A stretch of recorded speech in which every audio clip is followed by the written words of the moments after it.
Nosso tema hoje é esse que os irmãos vão ver agora: vencendo a pandemia do desânimo espiritual.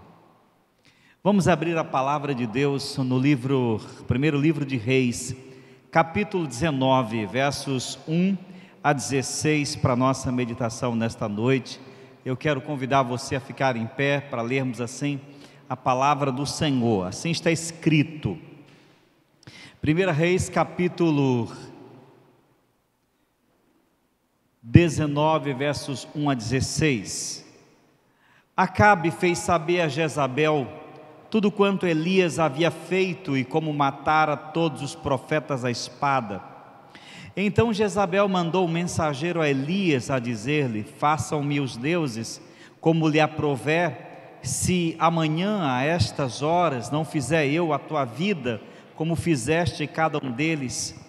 Temendo, pois, Elias levantou-se para salvar a sua vida, se foi, e chegou a Berseba, que pertence a Judá, e ali deixou o seu moço. Ele mesmo, porém, se foi ao deserto, caminho de um dia, e veio, se sentou debaixo de um zimbro, e pediu para si a morte, e disse: basta, toma agora, ó Senhor, a minha alma, pois não sou melhor do que meus pais. Deitou-se, dormiu debaixo do zimbro. Eis que um anjo o tocou e lhe disse: levanta-te e come. Olhou ele e viu junto à cabeceira um pão cozido sobre pedras em brasas e uma botija de água. Comeu, bebeu e tornou a dormir. Voltou segunda vez o anjo do Senhor, tocou-o e lhe disse: levanta-te e come, porque o caminho te será sobremodo longo. Levantou-se, pois, comeu e bebeu, e com a força daquela comida caminhou 40 dias e 40 noites até Horebe, o monte de Deus.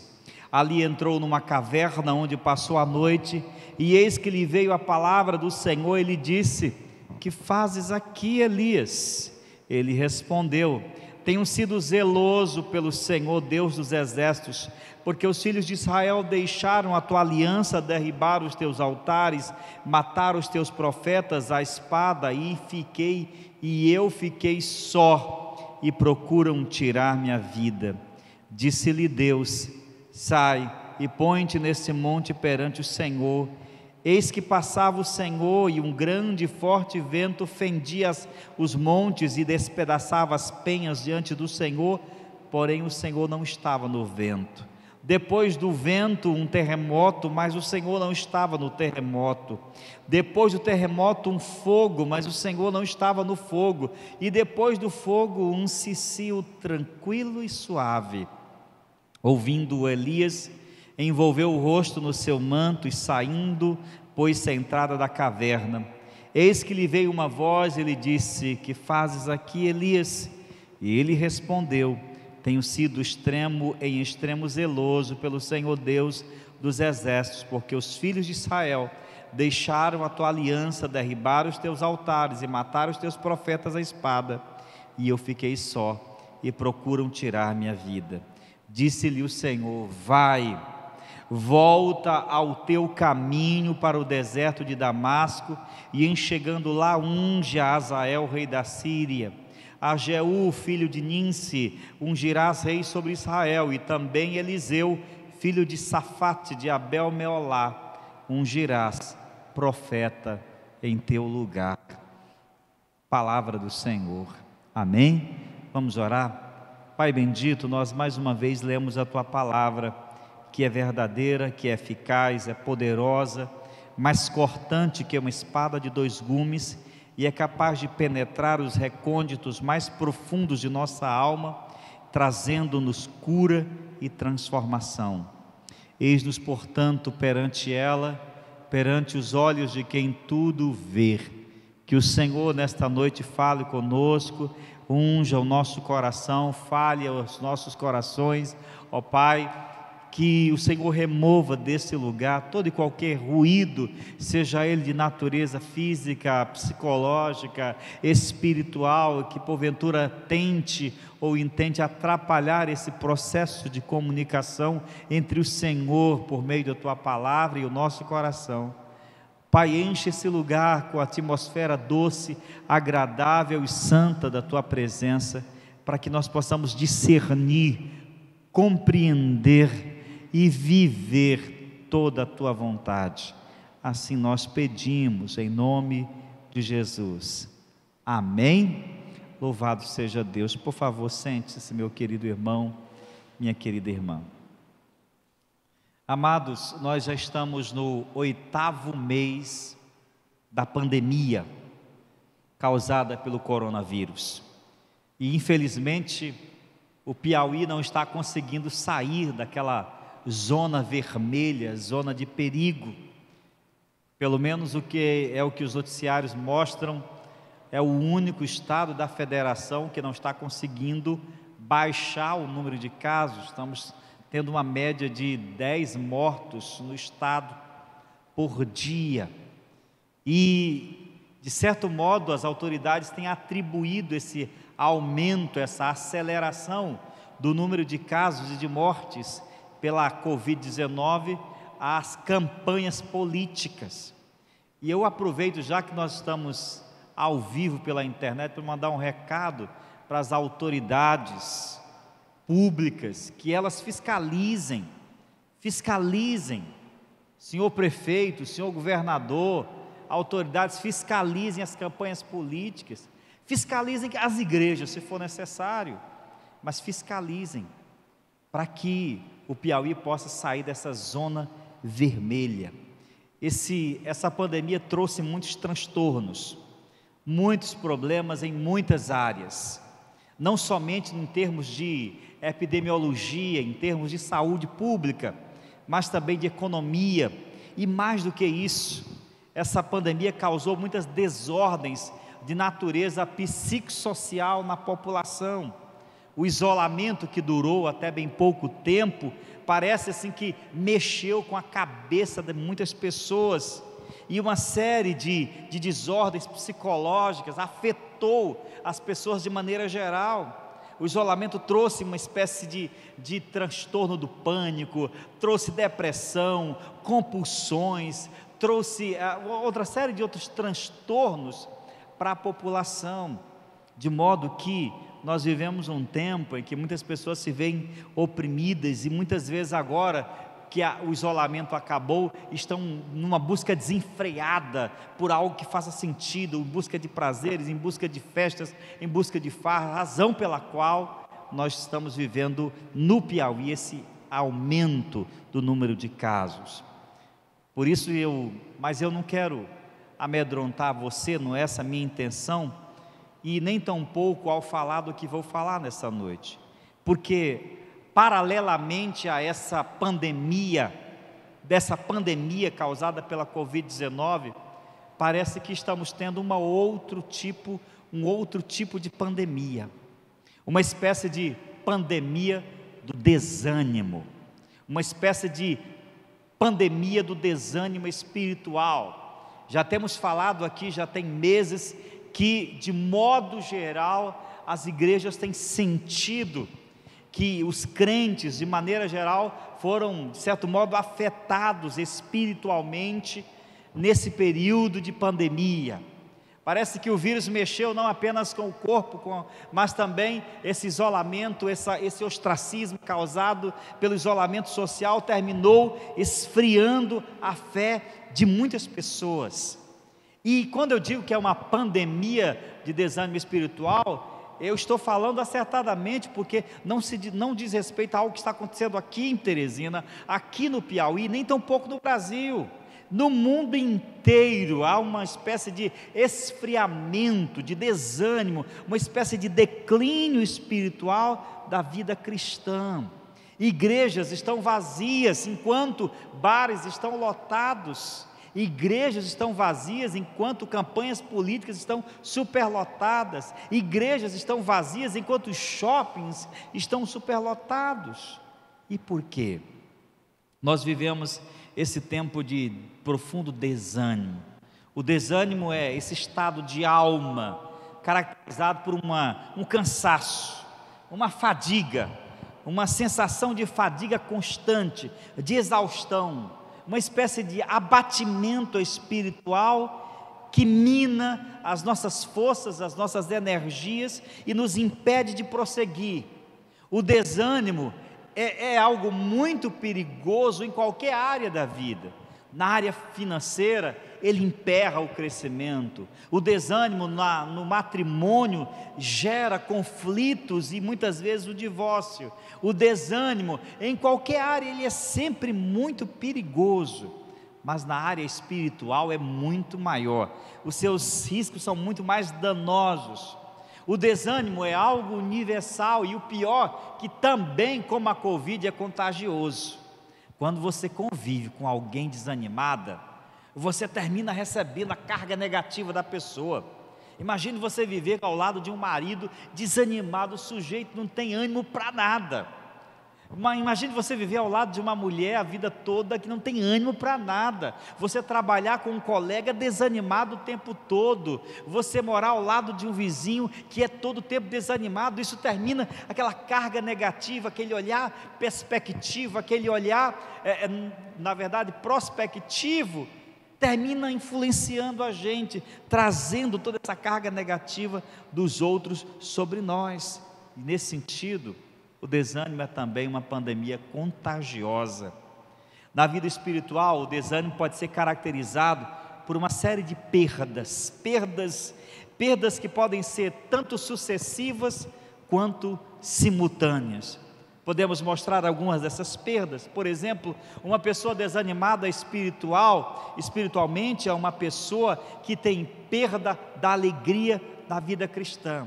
Quando você não tem mais a alegria da vida cristã, quando você não tem mais a alegria de ser crente, quando você não tem mais a alegria de viver com Deus, isso é um grave sintoma. Outra coisa é a perda do apetite espiritual. Perda de apetite espiritual significa que você perdeu o desejo por alimentar, por nutrir a sua alma. Quando você olha para a Bíblia, ao invés de ter desejo por alimentar a sua alma, você, pelo contrário, se torna refratário a ela, você a resiste, você tem, de certo modo, ojeriza a palavra de Deus, você não tem prazer na oração, suas orações minguaram de tal maneira que elas ficaram praticamente transformadas, reduzidas a uma reza no final do dia. Pode passar, amado. Perda da vontade de ler a Bíblia Sagrada, perda de vontade de ter comunhão com os irmãos, perda de vontade de estar junto. Quando você não tem vontade de ir à igreja, de viver esse calor cristão, de viver essa amizade contínua do povo de Deus, perda pelos interesses da sua alma, perda em viver do desejo de viver mais perto de Deus.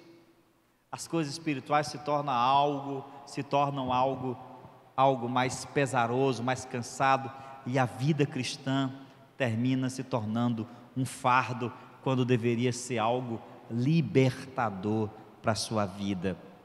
Esses são apenas alguns breves sintomas, e se persistirem, trarão consequências terríveis, porque cristãos desanimados, meus irmãos, crentes acometidos por essa pandemia de desânimo espiritual, eles são alvos fáceis do maligno. Eles acarretam sobre si uma série de consequências espirituais, e eu vou listar algumas para você.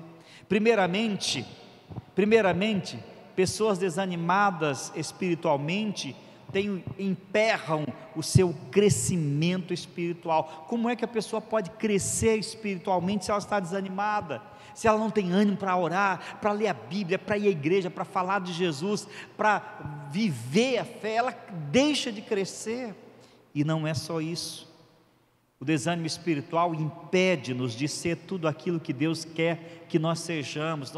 Deus quer que sejamos instrumentos de sua graça, Deus quer que sejamos bênçãos em suas mãos, Deus quer que sejamos canais de sua graça no mundo, mas nós estamos enclausurados em nossa bolha de desânimo, estamos na caverna do nosso desânimo. O desânimo também instala a dúvida no nosso coração. Pessoas desanimadas espiritualmente dão lugar às incertezas, às dúvidas. Elas começam a questionar Deus, começam a questionar a fé, começam a questionar as Escrituras, desenvolvem um coração cínico, duro, insensível à palavra de Deus. Pessoas desanimadas espiritualmente também maximizam seus problemas. Qualquer problema que enfrenta, ao invés de enfrentarem com fé, com ousadia, com coragem, elas veem esses problemas no tamanho muito maior do que eles na verdade são. Pessoas desanimadas espiritualmente destroçam seus próprios sonhos. Elas não conseguem pensar no amanhã porque não têm força para agir hoje.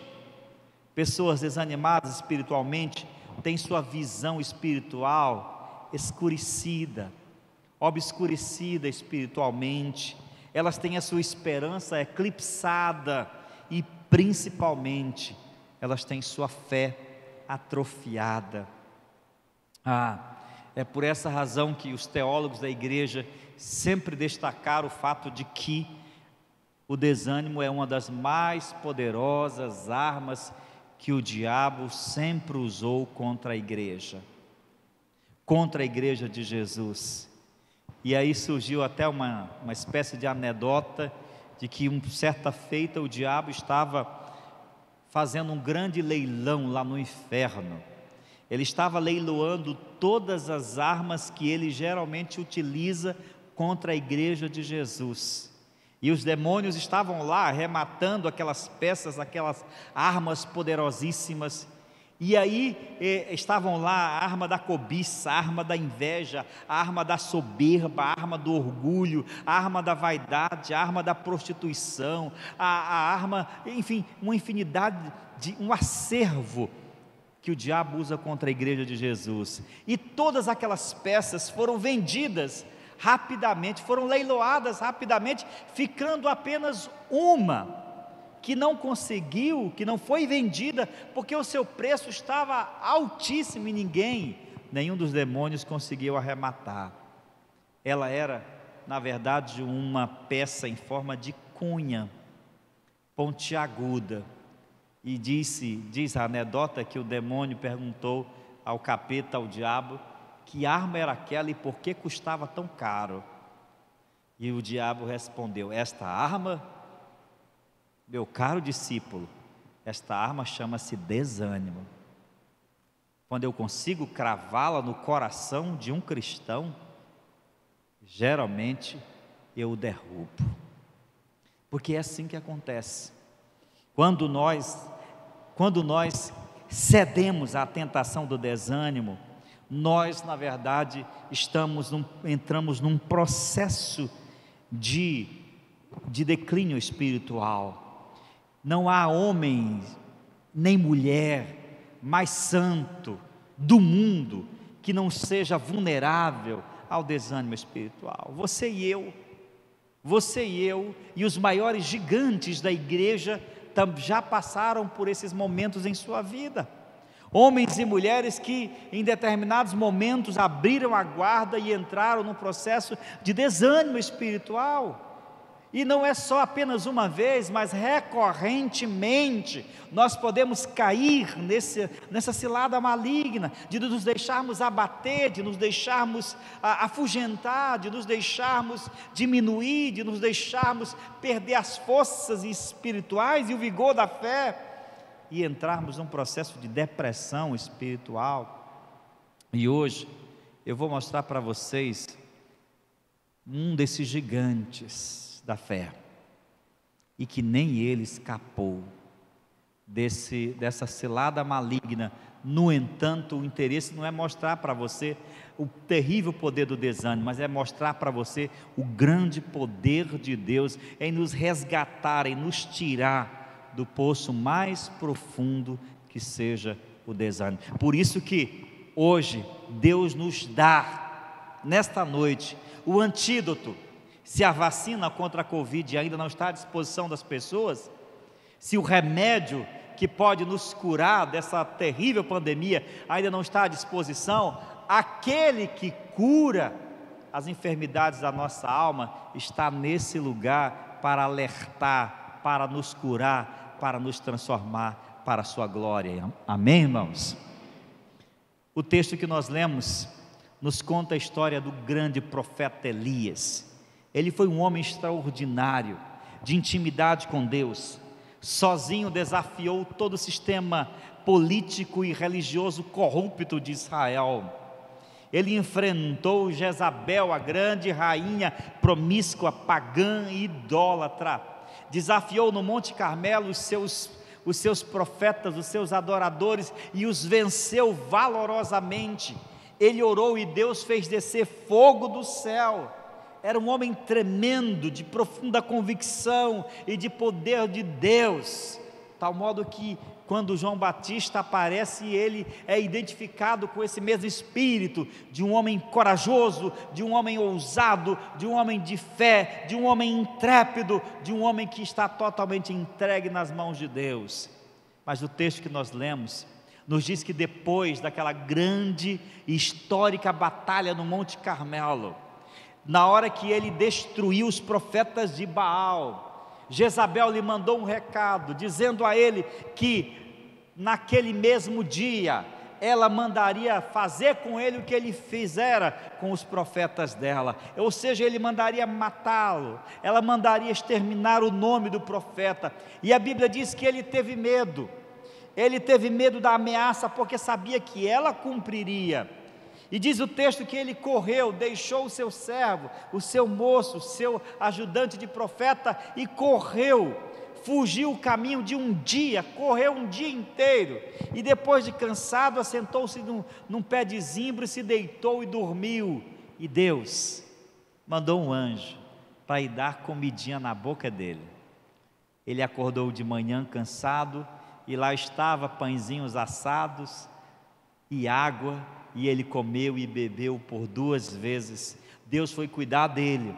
Depois ele se levantou e correu ainda 40 dias para salvar a sua vida, e se escondeu numa caverna lá no monte. Ficou lá escondido, morrendo de medo de perder sua própria vida, desanimado. E quando chegou, e ali ele disse: Senhor, eu não sou melhor do que os meus colegas profetas, que os meus contemporâneos, que os meus antepassados. Basta, eu quero morrer, tira a minha vida.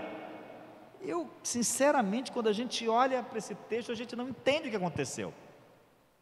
Como é que um homem de tamanha coragem como ele, que enfrentou corajosamente aqueles profetas, agora está pedindo a própria morte?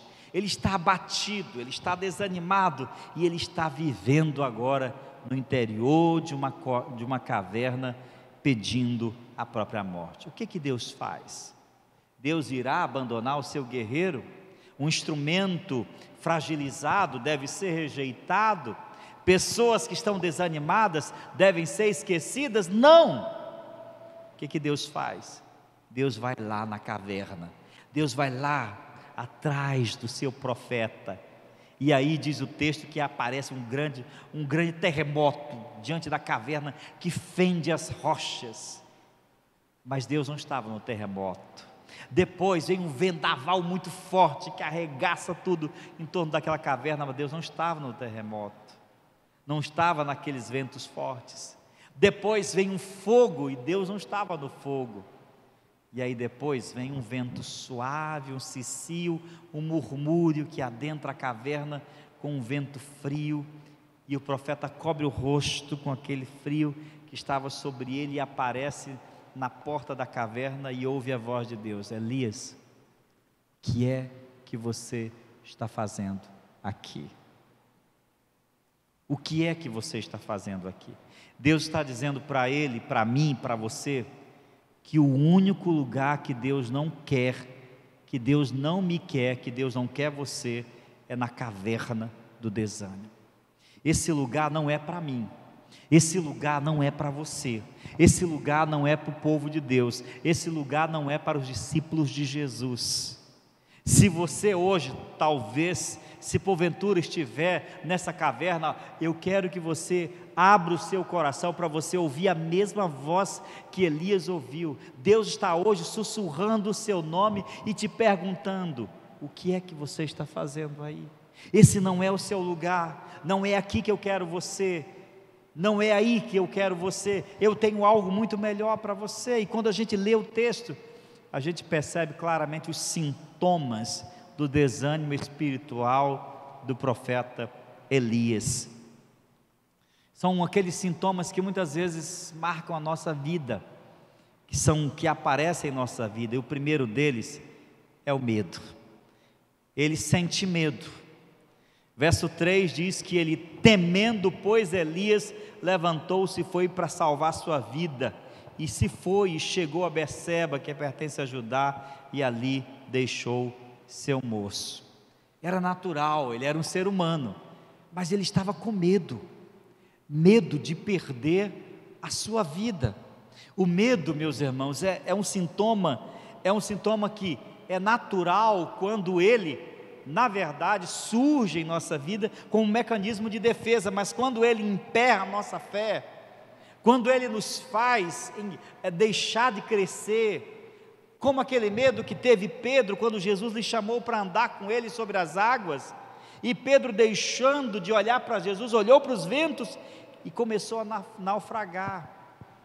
Elias teve medo, e há muitas pessoas desanimadas que estão apavoradas, medo de adoecer, medo de morrer, medo disso. Você não precisa ficar neurótico, nós temos que ter todos os cuidados com essa pandemia. Sim, temos que ter os cuidados, usar máscara, usar álcool gel, ao se expor publicamente, fazer tudo aquilo que é preciso para nos proteger, mas não ficar neurótico.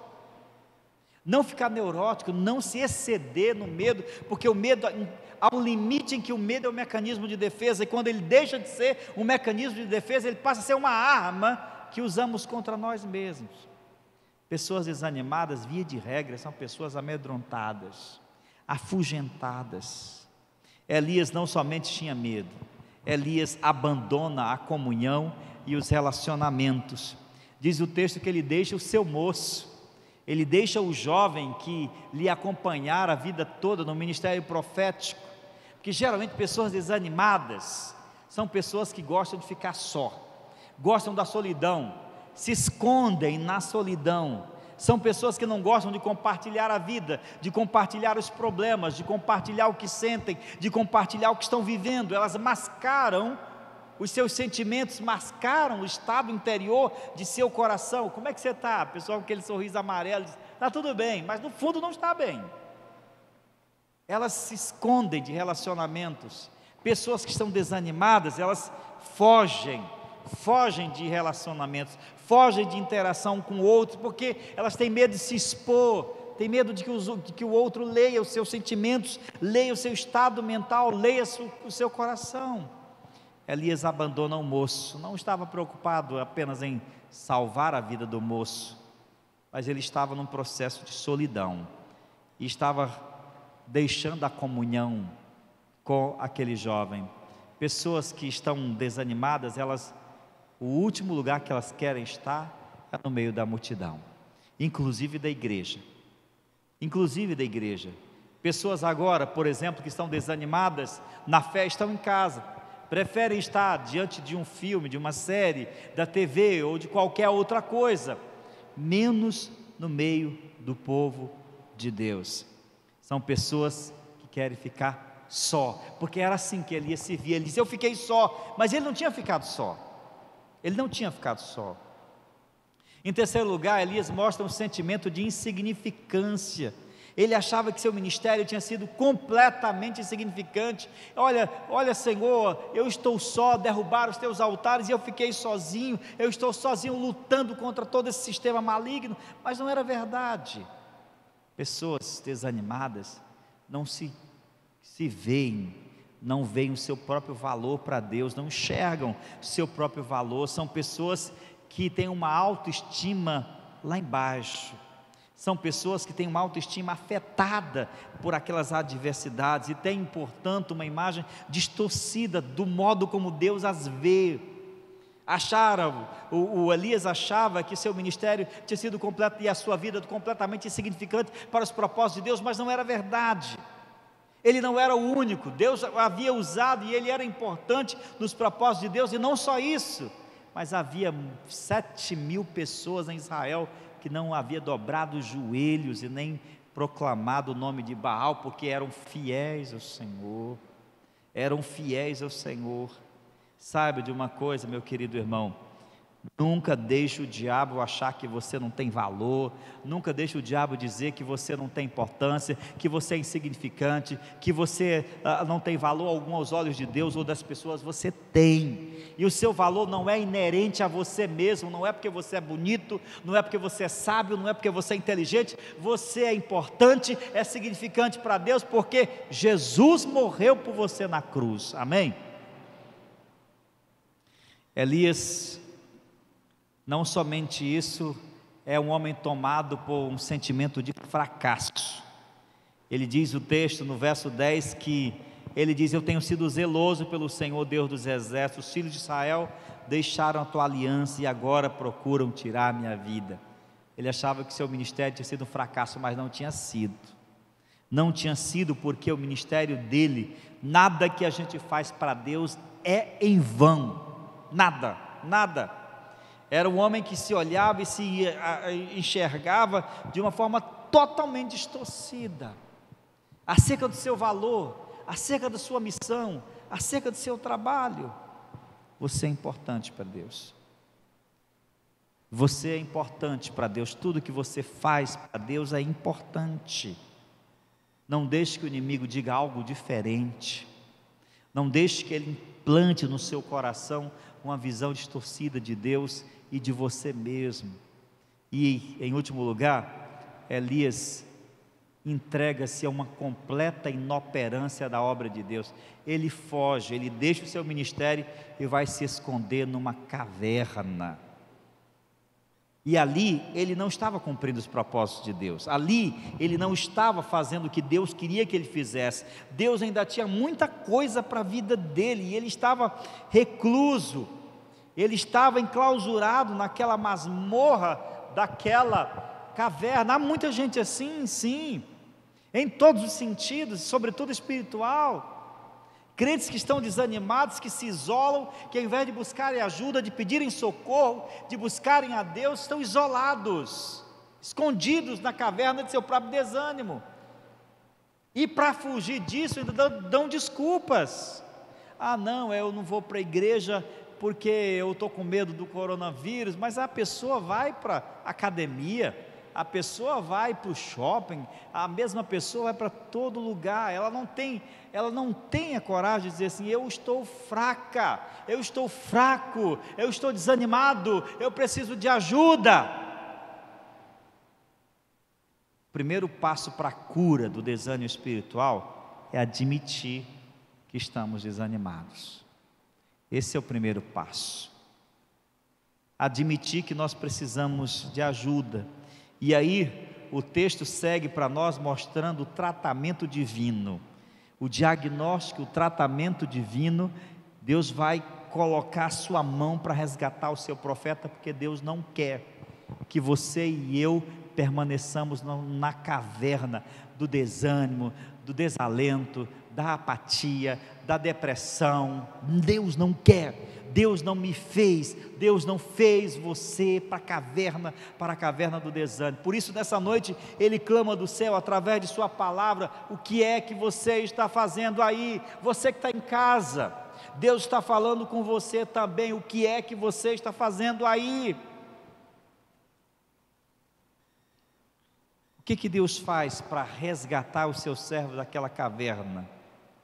Diz o texto no verso 9, diz assim: ali entrou Elias numa caverna onde passou a noite, e eis que veio a palavra do Senhor. Ele disse: que fazes aqui, Elias? O que está fazendo aqui, rapaz? Eu não te chamei para cá, eu não te quero aqui.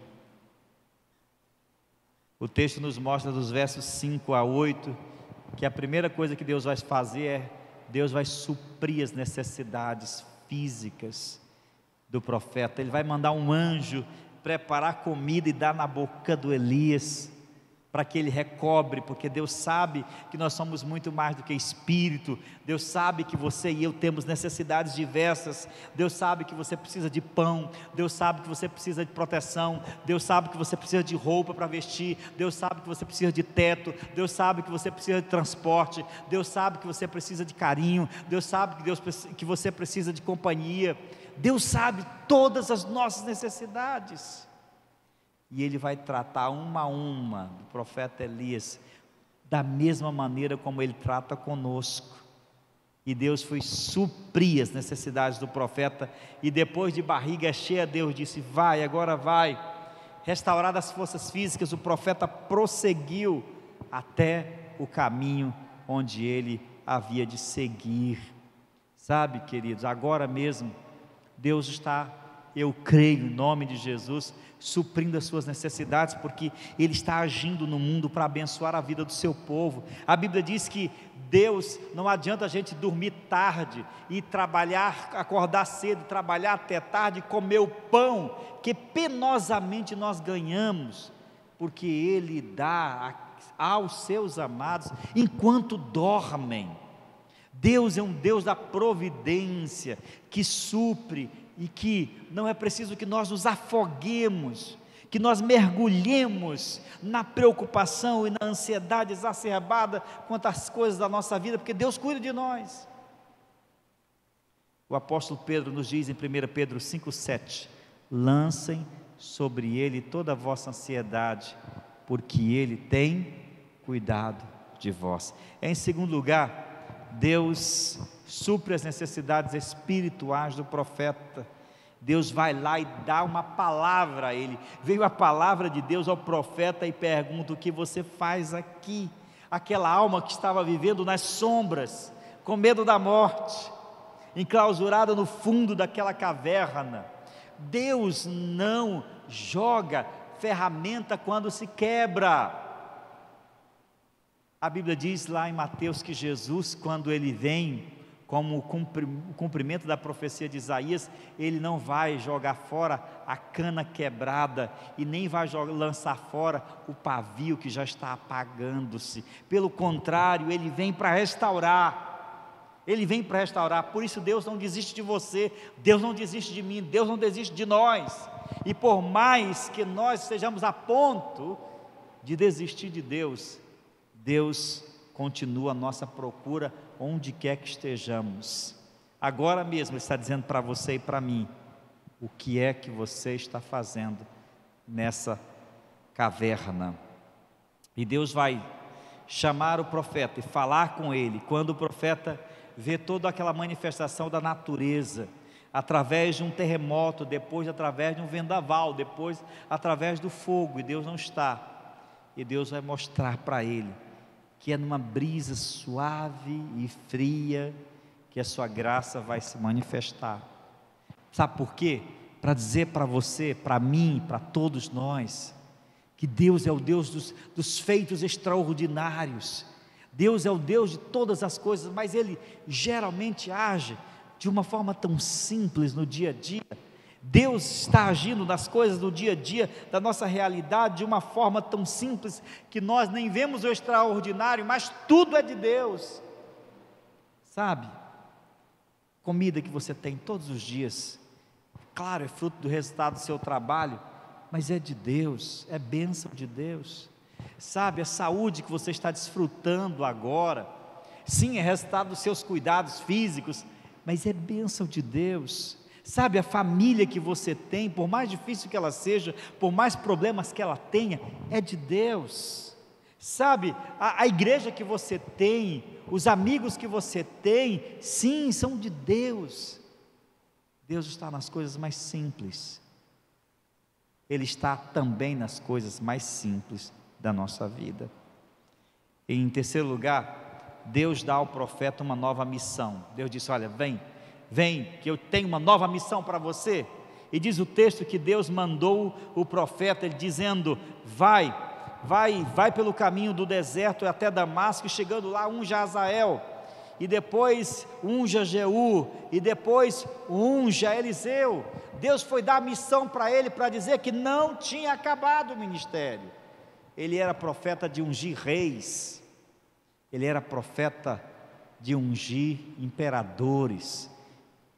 Nunca termina nada da nossa vida enquanto Deus mesmo não põe um ponto final. Deus dá uma nova missão, e é assim que Deus faz. Há crentes desanimados, Deus levanta e diz: vamos ser úteis à obra. Nada de inoperância, nada de ficar de braços cruzados. Procure significar sua vida em Deus e servindo a Ele e uns aos outros. Tenha ânimo, Deus está tratando com você. E Deus dá ao profeta uma nova missão, mas não é somente isso. Em último lugar, Deus dá ao profeta um novo ajudante, e não é nada mais, nada menos do que Eliseu. Que mais na frente ele vai encontrar-se com Eliseu, que estava trabalhando com a junta de bois, e quando Elias chama ele pega aquela junta de bois, faz um grande churrasco para os pobres, e começa a seguir o profeta na missão, no ministério profético que Deus está lhe incumbindo. Deus está dizendo: olha, você ainda tem muita coisa.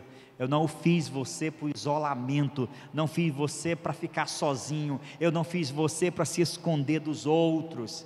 Amar a Deus, servir a Deus é também estar junto, povo de Deus. Amar a Deus também é viver no meio daqueles que Deus ama. Não há cristão sozinho. Tem que acabar com essa síndrome do cristão zorro, cavaleiro solitário. Igreja é família, igreja é dependência, igreja é comunidade. E ser cristão é viver com um grupo de pessoas que também ama a Deus. E Deus disse: olha, eis aqui o teu companheiro para essa nova jornada. Meu irmão, minha irmã, como é que está a sua fé?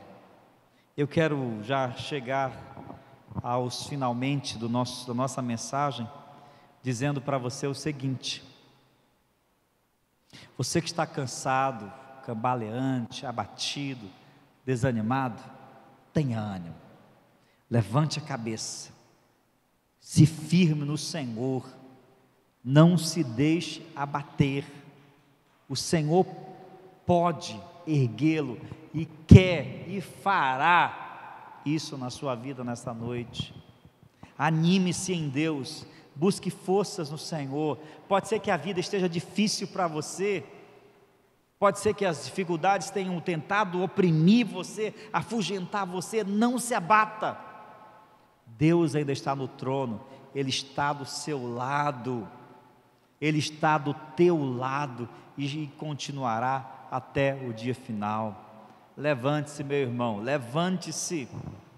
Deus está hoje suprindo as suas necessidades, todas elas espiritualmente. Deus está hoje suprindo as suas necessidades espirituais. Deus está hoje dando uma nova missão para você. Deus está hoje dando uma família para você, que é a igreja do Senhor Jesus Cristo. Não se deixe abater, não se deixe afugentar. Examine o seu coração. Será que eu estou me deixando abater por esse tempo difícil, por essas adversidades que me cercam? Eu não posso viver nessa caverna, eu não quero viver nessa caverna do desânimo e do abatimento espiritual. Eu quero viver na dinâmica do Espírito Santo. Eu quero viver cheio da graça de Deus, renovado, avivado pelo poder do Espírito Santo de Deus. Você está nessa caverna? Você está nessa caverna da depressão, do desânimo, do abatimento? Levante a cabeça. Deus não quer você aí. Deus quer você de pé, como um guerreiro de fé, vivendo como muito mais do que vencedor em Cristo Jesus. Amém, povo de Deus? Eu quero encorajar você. Se você é uma pessoa que olha para o seu coração agora, como eu, todos nós podemos, num momento da nossa vida, aliás, em vários momentos, até mais recorrente do que você imagina, nos deixarmos abater, nos deixarmos desanimar. E eu gostaria de orar por você. Não sei como é que está a sua vida, mas eu estou muito interessado que Deus possa animar você nesta noite, porque só Ele pode fazer isso. Eu não posso, a igreja não pode, é só Deus, por meio do seu Espírito, pode te tirar dessa caverna e te dar vida. Se você quiser que Deus faça isso, ore comigo agora. Fique em pé onde você está.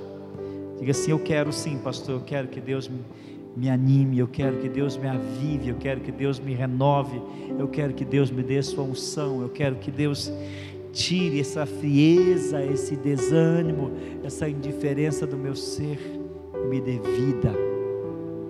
Eu quero orar por você. Ore comigo agora. Pai querido, Pai soberano, nós ouvimos a Tua voz, Senhor, por meio da Tua palavra, que a semelhança do que o Senhor disse ali, para aquele homem abatido, para aquele homem afugentado, no interior daquela caverna, o Senhor também diz para mim.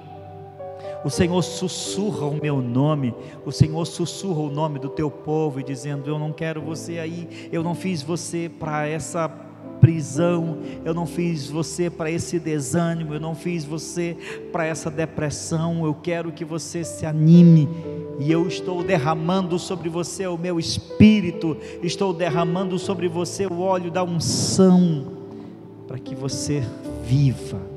Sim, ó Deus, nós ouvimos Tua voz, nós ouvimos Teu chamado, ó Deus, e pedimos que o Senhor faça isso conosco, porque nossa alma anela, nosso ser deseja, nosso espírito clama, ó Deus, assim como o cervo brama pelas correntes das águas, nossa alma tem sede de Deus, sede do Deus vivo.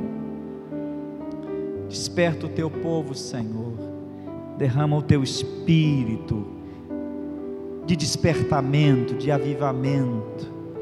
Abençoa meu irmão, minha irmã, ó Deus, que está em casa agora, talvez desanimado, abatido, ó Deus, em nome de Jesus, vem curar as nossas almas. Nós te pedimos, porque cremos que o Senhor é poderoso para fazer infinitamente mais do que tudo que pedimos ou pensamos. Em nome de Jesus. Amém. Louvado seja Deus. Por favor.